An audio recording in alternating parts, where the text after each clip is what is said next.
मित्राणि नमस्संस्कृताय। कैसे हैं आप सब? उम्मीद है अच्छे होंगे, स्वस्थ होंगे। फ्रेंड्स, स्वागत है आपका संस्कृत शिक्षा में और मैं हूं बिंदु शर्मा। हम कर रहे हैं समास की बहुविकल्पीय प्रश्नोत्तरी।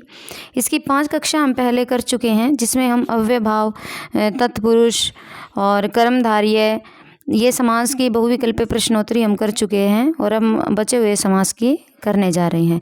तो फ्रेंड्स, यदि कक्षा अच्छी लगे तो प्लीज़ लाइक कीजिए, शेयर कीजिए, कमेंट कीजिए और चैनल पर नए हैं तो प्लीज़ चैनल को सब्सक्राइब कीजिए। डिस्क्रिप्शन बॉक्स में टेलीग्राम का लिंक है, यदि आप वो ज्वाइन करना चाहते हैं तो वहाँ भी प्रश्नोत्तरी करते हैं तो आप वो वहाँ ज्वाइन कर सकते हैं। आइए शुरू करते हैं अपनी कक्षा। हमने 281 प्रश्न कर लिए थे और आज है हमारा पहला प्रश्न 282। देशांतर में कौन सा समास है? कर्मधारय, बहुव्रीहि, द्विगु या द्वंद्व। तो ये कौन सा समास हो जाएगा? बहुव्रीहि। आगे, महत् यश यस्य स भवति। महत् यश यस्य स भवति।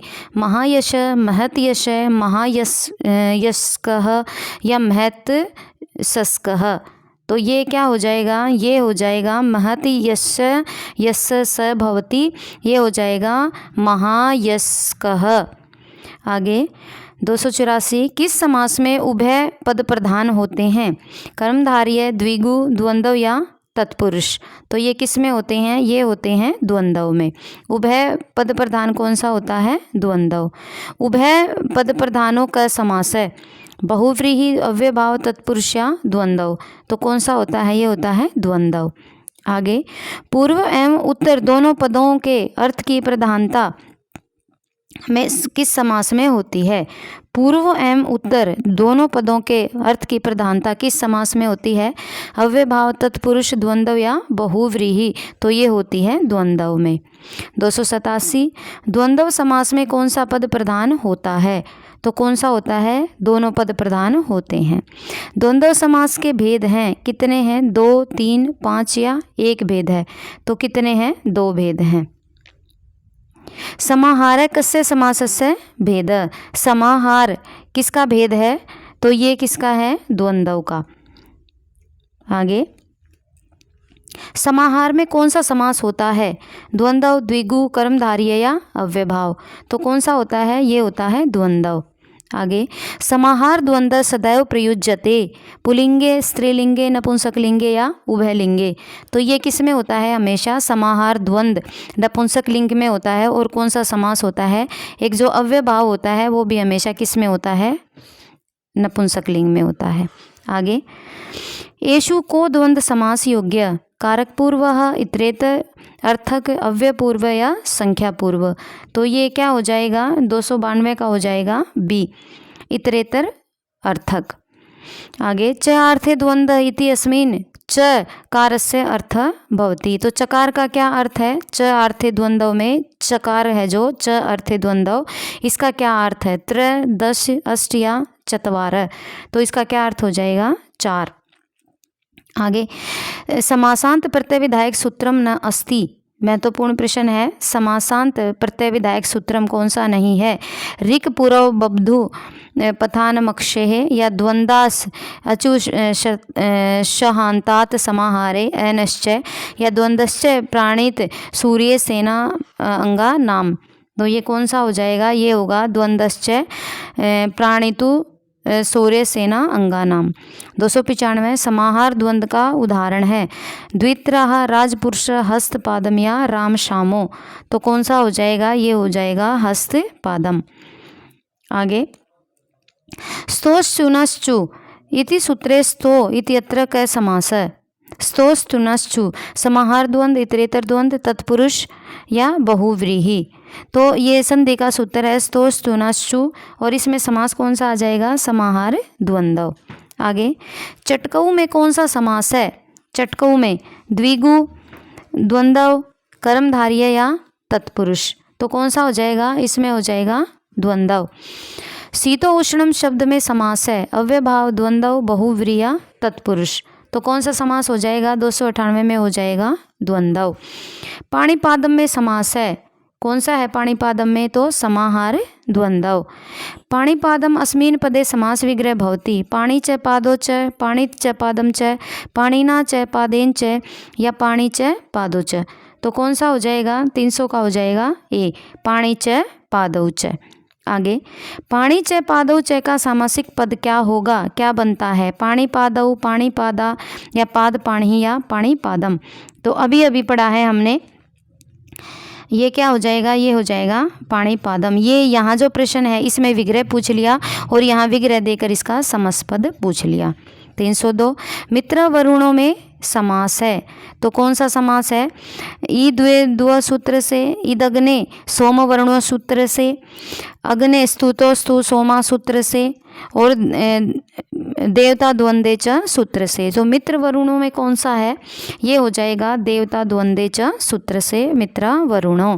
आगे, द्वंद्व समासस्य उदाहरणम अस्ति, घनश्याम, श्वेतांबर, राजपुरुष, या अहि नकुलम। तो कौन सा हो जाएगा? ये हो जाएगा अहि नकुलम। आगे, अहि नकुलम का विग्रह है, अहिश्च नकुलश्च, अहिन नकुलश्च, अहि नकुलम, या अहिनश्च नकुलोच। तो ये क्या हो जाएगा? 305 का हो जाएगा ए, अहिश्च नकुलश्च, अहि नकुलम, अहिश्च नकुलश्च। अहि नकुलम पद में समास है, तो कौन सा समास है? ये है द्वंद्व। नक्तम दिवम में कौन सा समास है? नक्तम दिवम में, तो कौन सा समास है? द्वंद्व। नक्तम च दिवम च, इसका समास विग्रह है ये, तो इसका पूर्ण क्या बनेगा? नक्त दिवम।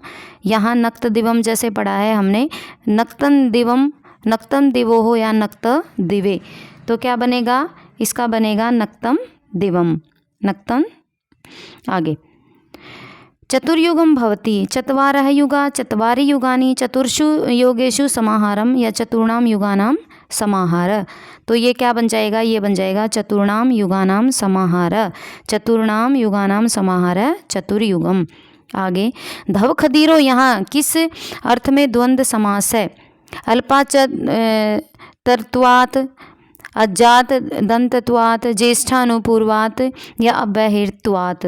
तो ये किस में आ जाएगा? ये आ जाएगा अल्पाच तरत्वात् में। धव खदीरों में कौन सा समास है? तो ये है द्वंद्व। 312, इंद्रश्च अग्निश्च का समस्त रूप होगा, इंद्राग्नि, इंद्राग्न्य, अगिंद्रः, या इंद्राग्नि। तो इसका क्या होगा? इंद्रश्च अग्निश्च इंद्राग्नि, इंद्रश्च अग्निश्च इंद्राग्नि। आगे, कुक्कुट मयूरो इत्यस्य लौकिक विग्रह भवति, कुक्कुटश्च मयूरश्च, कुक्कुटश्च मयूरञ्च, कुक्कुटश्च मयूराश्च, या कुक्कुटो च मयूर्यो च। तो ये क्या बनेगा? ये बनेगा कुक्कुटश्च मयूरी च। आगे, पिक काकयो, पिक च काक च तयो, पिकायो काकयो च, काक च पिकयो च, या पिक च ककयो च। तो ये क्या बनेगा? पिकः च काक च तयो हो। आगे, छात्रोपाहनम में समास है, तो छात्रोपाहनम में कौन सा समास है? ये हो जाएगा द्वंद्व। आगे, काशी प्रयागम अस्मिन् पदे समास अस्ति, काशी प्रयागम में कौन सा समास है? तो ये हो जाएगा द्वंद्व। चाहे दो शहरों का नाम एक साथ में ले लिया जाए तो कौन सा होगा? द्वंद्व। पितृ शुश्रूष का विग्रह होगा, पिता से शुश्रूष, पिता शुश्रूषक, सी पिता चासो शुश्रूष, या पिता शुश्रूष यस्य स। तो 317 का क्या हो जाएगा? पिता शुश्रूष यस्य स। आगे, गुरु वृद्धाचार्यान इति पदे क समास, गुरु वृद्धाचार्यनः कौन सा समास है? द्वंद्व। आगे, दंपति अस्मिन् पदे समास विग्रह भवति, पिता च भ्राता च, पिता च पतिश्च, पिता च पुत्रश्च, या जाया च पति च। तो ये क्या हो जाएगा? ये दंपति क्या होता है? पति पत्नी का जोड़ा। तो जाया क्या होती है? पत्नी। तो जाया च पतिश्च, जाया और पति। आगे, सीतारामों में समास है, तो ये हो जाएगा बी द्वंद्व समास। आगे, पर्वलिंग द्वंद्व तत्पुरुषयो इत्यस्य उदाहरण नास्ति, पर्वलिंग द्वंद्व तत्पुरुषयो, सीतारामो मयूरी कुक्कुटो, अर्धपीपली, या कुक्कुर मयूरौ। तो ये कौन सा हो जाएगा? ये हो जाएगा सीतारामौ। आगे, जगत पितरो वंदे इत्यत्र पितरो इतस्य को अर्थ, पितृद्वयम माता च पिता च मातृद्वयम पितृ समो। तो जगतो पितरो वंदे पार्वती परमेश्वरो, ये एक ग्रंथ के मंगलाचरण का उदाहरण है यहाँ पर। तो ये किस ग्रंथ का मंगलाचरण है ये आप कमेंट बॉक्स में बताएंगे। आगे पितृद्वयम माता च पिता च मातृद्वयम या पितृ समो, तो ये कौन सा हो जाएगा 322 का बी, माता च पिता च। आगे 323 माता पितरौ इत्यत्र का समास है, तो ये हो जाएगा द्वंद्व। निम्नलिखित में से द्वंद्व समास का उदाहरण है राजपुरुष पीताम्बर पितरौ या विष्णुः, तो कौन सा हो जाएगा, ये हो जाएगा पितरौ।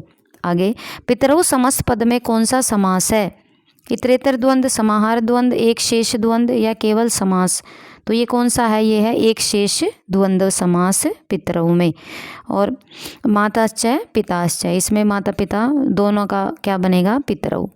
पितरौ में समास है, पितरौ समास का उदाहरण है, तो ये किस समास का उदाहरण है, द्वंद्व का। माता पितरौ इत्यस्य समास विग्रह अस्ति, इसका समास विग्रह क्या बनेगा, तो माता च पिता च, क्या बनेगा, माता च पिता च माता पितरौ। द्वंद्व समास का उदाहरण है माता पितरौ सुपुत्र वीर पुरुष या सप्तऋषि, तो इसका क्या हो जाएगा द्वंद्व समास माता पितरौ। आगे माता पितरौ इत्यत्र मात्र शब्दस्य पूर्व निपाते को नियम, लघु अक्षरंच पूर्वम अल्पाचत्रम अभ्यर्तंच या धर्माशी दिवस्य नियम, तो 329 का क्या बन जाएगा अभ्यर्तंच।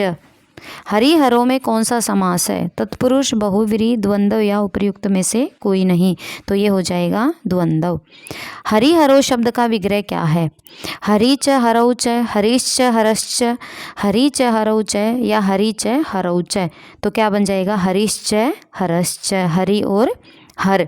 हरि कौन, भगवान विष्णु, और हर कौन, भगवान शिव, हरिहरौ। हरिहरौ इत्यत्र समास विधायक सूत्रम किम, द्वंद्वे घी अज्जा दंतम अल्पाचतरम या निष्ठा, तो ये क्या हो जाएगा द्वंद्वे घी, द्वंद्वे घी से क्या बनेगा हरिहरौ। आगे 333 द्वादश पदे का समास है, तो द्वादश पदे कौन सा समास हो जाएगा, ये हो जाएगा द्वंद्व।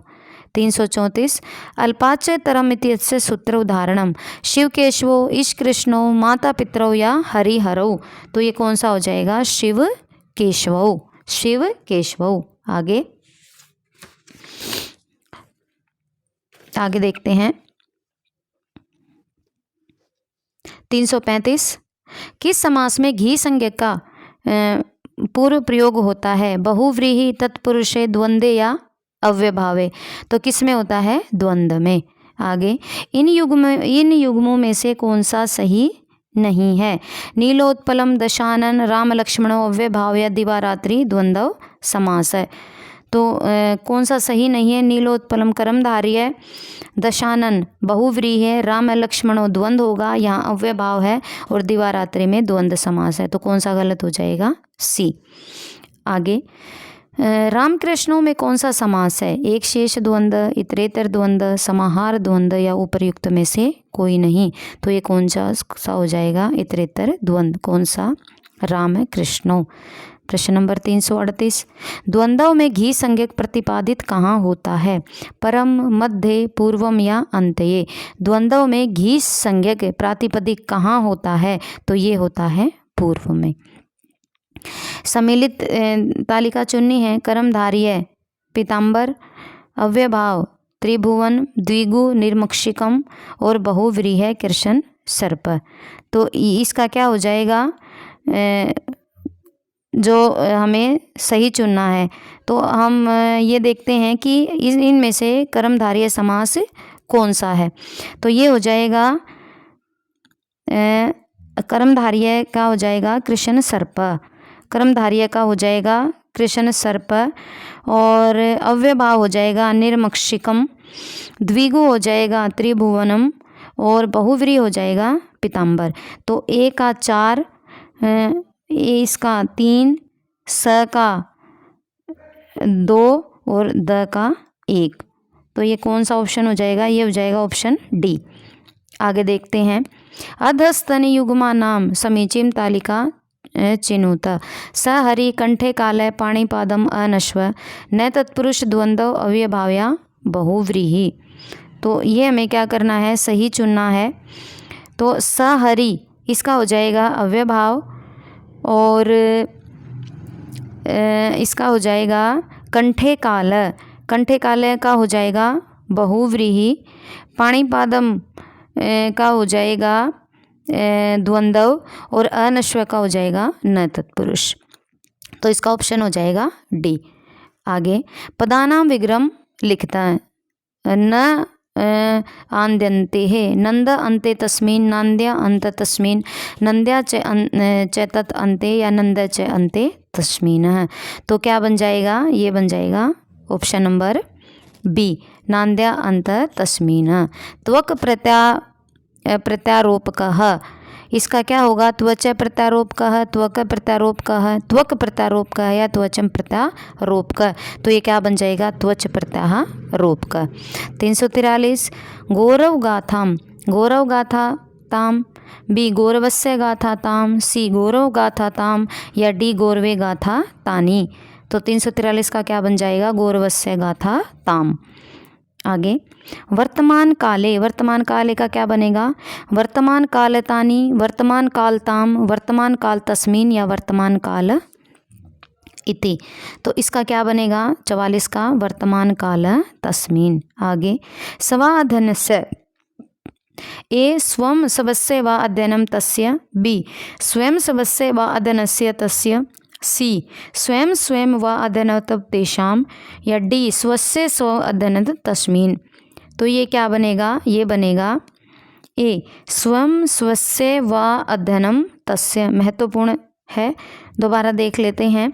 स्व स्वस्य व अध्ययनम तस्य स्व अध्ययनस्य। आगे समस्पद लिखना है पूर्वादिक तस्याम, ए पूर्व दिशि, बी पूर्व दिशे, सी पूर्व दिशायाम या डी पूर्व दिशा। तो ये क्या हो जाएगा, ये हो जाएगा पूर्वा दिशि, पूर्वादिक तस्याम पूर्वा दिशि। प्रश्न नंबर 346 का उत्तर हो जाएगा ए। 47 कर्तल्यो ध्वनि तेन, कर्तलव ध्वनिम, कर्तलव्योर ध्वनि, कर्तल ध्वनिना या कर्तलस्य ध्वनि। तो ये क्या हो जाएगा, ये हो जाएगा कर्तल ध्वनि ना कर्तलयो ध्वनि। 348 अष्टौ अष्ट विद्या यस्य तत्, अष्टविधम, अष्टौ विधा, अष्टाविधम या अष्टानाम विधानाम। तो ये क्या बन जाएगा, ये बन जाएगा अष्टविधम। 349 सुबद्धानि मूलानि येषां ते, सुबद्ध मूलम, बी सुबद्ध मूला, सी सुबद्ध मूलानि या डी सुबद्ध मूलम। तो ये क्या बन जाएगा इसका 349 का हो जाएगा बी सुबद्धानि मूलानि येषां त सुबद्ध मूला। आगे धनस्य विनाशम गतः, धनस्य विनाशेन गतम, धनस्य विनाशम गतम, धनान विनाश गतम या कोऽपि नास्ति। 350 का हो जाएगा धन विनाश गतम, धनस्य विनाश गतः। स्टेट प्रीवियस है 2014। संताम सन्निधानम का समस्त पद है सत सन्निधानम, बी सता सन्निधानम, सी सत सन्निधानम या डी इनमें से कोई नहीं। तो ये क्या हो जाएगा सत सन्निधानम। 352 प्रार्थ विधानम भवति, कारकः विग्रह क्रिया या वृत्ति। तो प्रार्थ विधानम क्या होता है, वृत्ति ही, प्रार्थ विधानम वृत्ति। और आज का हमारा अंतिम प्रश्न द्वंद्व समासे पूर्व प्रयुज्यते, नदी संज्ञक, निष्ठा संज्ञक, घी संज्ञक या भय संज्ञक। तो ये क्या बन जाएगा, ये हो जाएगा द्वंद्व समासे पूर्व प्रयुज्यते घी संज्ञक। तो फ्रेंड्स ये थी अपनी आज की कक्षा। उम्मीद है कि आपके लिए बहुत ही बेनिफिशियल रहेगी ये, और आप जो भी एग्ज़ाम दे रहे हैं उसके लिए बहुत ही महत्वपूर्ण प्रश्न है। जैसा कि आपने देखा होगा कि बहुत सारे प्रीवियस ईयर हैं और इन्हीं में से किसी न किसी एग्ज़ाम में आते हैं। तो आगे आपको किसकी प्रश्नोत्तरी करनी है या कोई टॉपिक है जो आपको डिटेल में पढ़ना है तो आप कमेंट बॉक्स में बता सकते हैं। तो उम्मीद है कि ये कक्षा आप शेयर करेंगे, लाइक करेंगे, क्योंकि ये निःशुल्क है बिल्कुल, और प्लीज़ शेयर किया कीजिए जिनको निःशुल्क कक्षाओं की आवश्यकता है। तो आज के लिए बस इतना ही। मिलते हैं कल एक नई कक्षा के साथ। या तो आप कमेंट बॉक्स में बता सकते हैं कि आगे और कौन सी प्रश्नोत्तरी करनी है, नहीं तो कारक की प्रश्नोत्तरी करेंगे। तो आज के लिए बस इतना ही। मिलते हैं कल। नमो नमः।